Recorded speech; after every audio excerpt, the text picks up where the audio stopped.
విశాఖ భాగస్వామ్య సదస్సులో గవర్నర్ నరసింహన్ మాట్లాడుతున్నారు. ప్రత్యక్ష ప్రసారం ద్వారా చూద్దాం. Well, ladies and gentlemen, I am extremely happy to be present here on the occasion of the valediction of this wonderful summit. For me, this has been a hat-trick.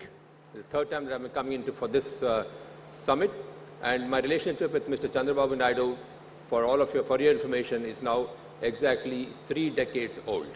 So it is not that I have known Mr. Chandrababu Naidu only today after becoming the governor of Andhra Pradesh and Telangana. A man who is known for his mission and his vision and his execution. That is what Chandrababu Naidu sums up and all. Today, as we talk of global integration, the whole world has become a global village. And I think all of us owe it a duty to sort of satisfy humanity at large.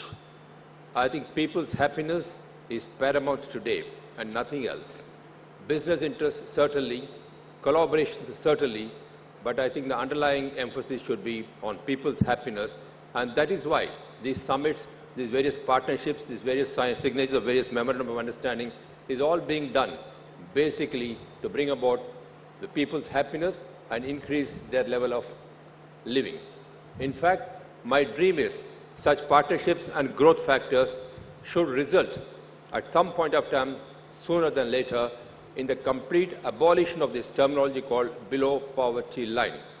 There shall be no poverty, and I am confident that with Mr. Chandrababu's efforts, poverty shall vanish from the state of Andhra Pradesh, and this concept of below poverty line will no longer exist, which means we will be able to use our resources more fruitfully for developmental activities.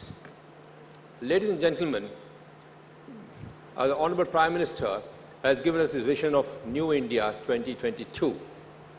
And we are looking at Andhra Pradesh also from the same angle of a new Andhra Pradesh by 2022.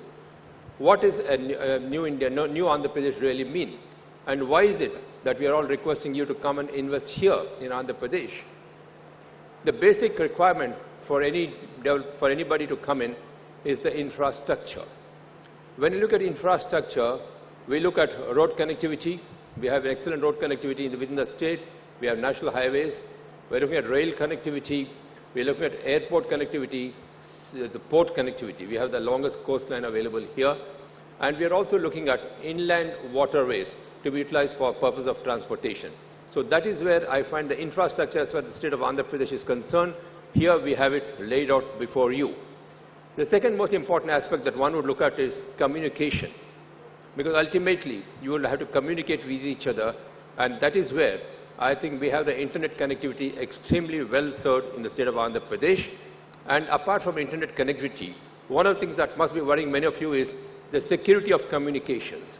We are conscious of the fact of the security of communications, and therefore we're looking at cryptography as a major thing, and so security of communications will certainly be taken care of. The third aspect that everybody will be looking at is the ease of doing business.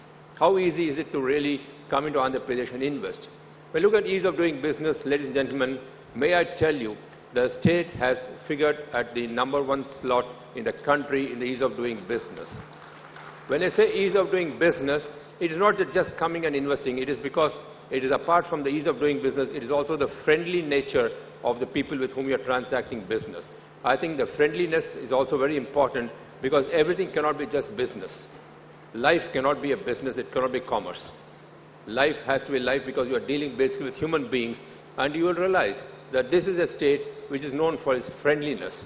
So the investment climate is very friendly, the investment procedures are very friendly, and the ease of doing business is very friendly, and that is why we are sort of requesting you all to come and invest here.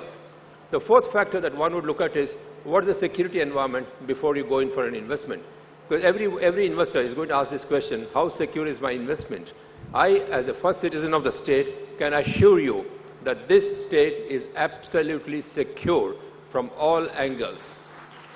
There will be no fear of your investment going awry as far as this state is concerned.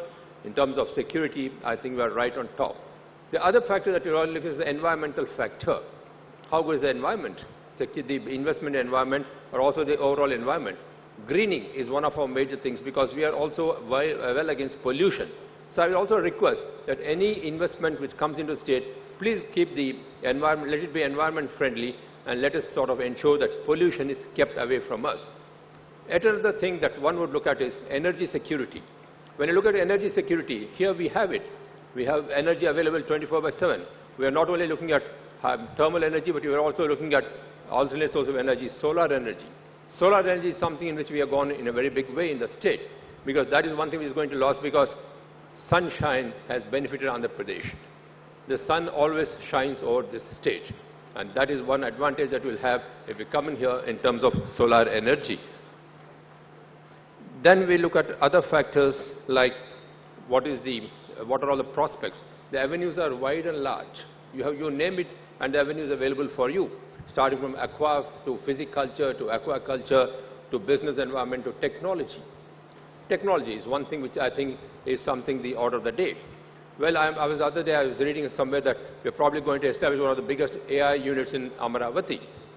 Let me tell you, gracious ladies and gentlemen, that today you're all talking of artificial intelligence.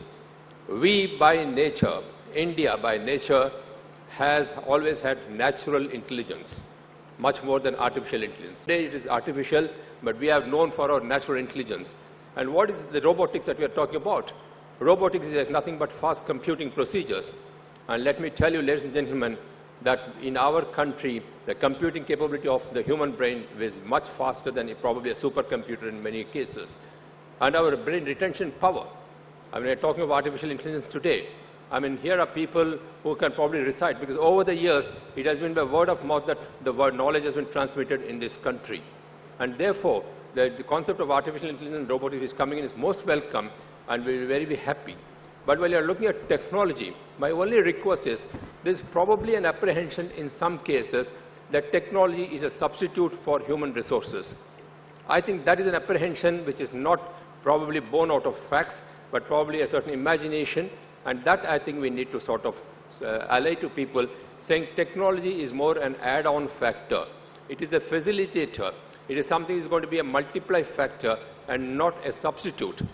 So technology as an alternate, as an add-on factor, as a multiply factor, I think will do wonders for people. And here in Andhra Pradesh, of course, as the Chief Minister has already told you, we have something called the real-time governance. It's almost impossible to work with a man like Chandrababu Naidu. Because he is a man who's all the time looking at his machines and trying to say whether Mr. Nara Lokesh has smiled when I said this or did not smile. I mean, this is the type of monitoring that this man does.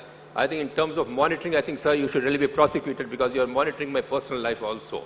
You try and see whether the waste paper basket has been cleared in road number so-and-so or not cleared in so-and-so. I mean, it is a total intrusion. It's almost intrusive technology is what Mr. Chandrababu Naidu has gone in by this concept of real-time governance, but it really plays wonders. It keeps people on their feet all the time, and that is, I think, very necessary for development purposes. Because today, whatever we are doing in terms of technology is really more as a facilitator, as to multiply the advantages that we are going to get out of investments. So, gentlemen, I would like to tell you that these are the great advantages that you will have in Andhra Pradesh, and you are most welcome to come here and invest, because you will find that your investments will grow by the year. I would like to here repeat a small quotation of Swami Vivekananda, who, while explaining the meaning of association, said, I quote, a raindrop from the sky, if it is caught by clean hands, is pure enough for drinking.